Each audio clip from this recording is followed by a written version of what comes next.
Patel, the founder of Begin Bright School Readiness and Primary Tutoring Centres and the HerBusiness International Correspondent. And welcome to day 5 of the South by Southwest Daily Wrap and our final Daily Wrap, which is a little bit upsetting.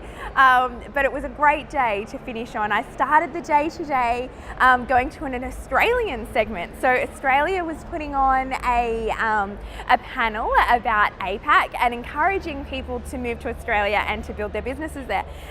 So obviously I'm an Australian citizen. It had zero relevance to me, but I was really interested in what our government was selling to other people to have us go there. They had the state representatives from each of the states in Australia, which was really interesting. So apparently there is a whole heap of grants for people in business. So my biggest kind of takeaway from that is there's massive support for fintech companies in Australia.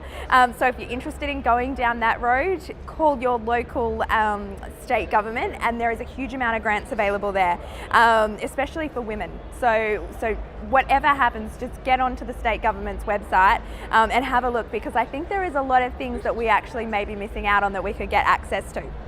The next one was my favorite one of the day. So I went to a National Geographic segment. It's always my favorite sort of ones is the environmental things.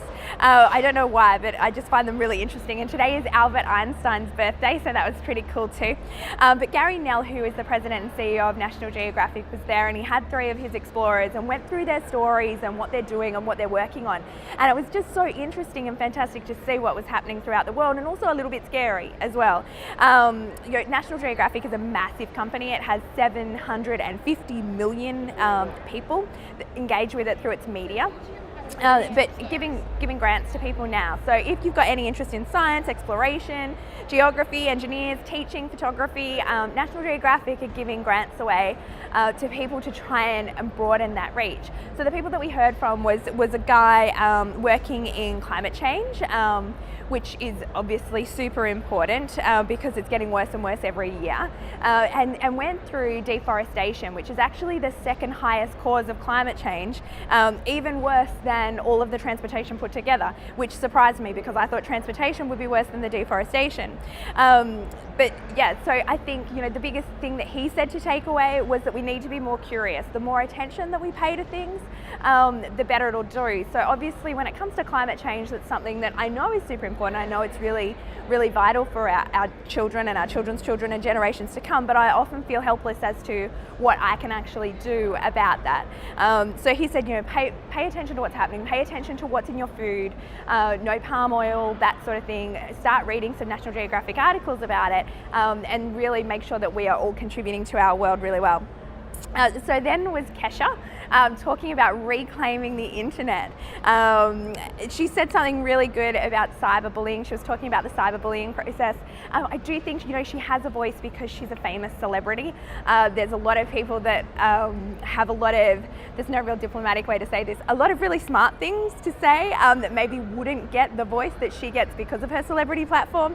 But she was really good in saying, don't give people your power.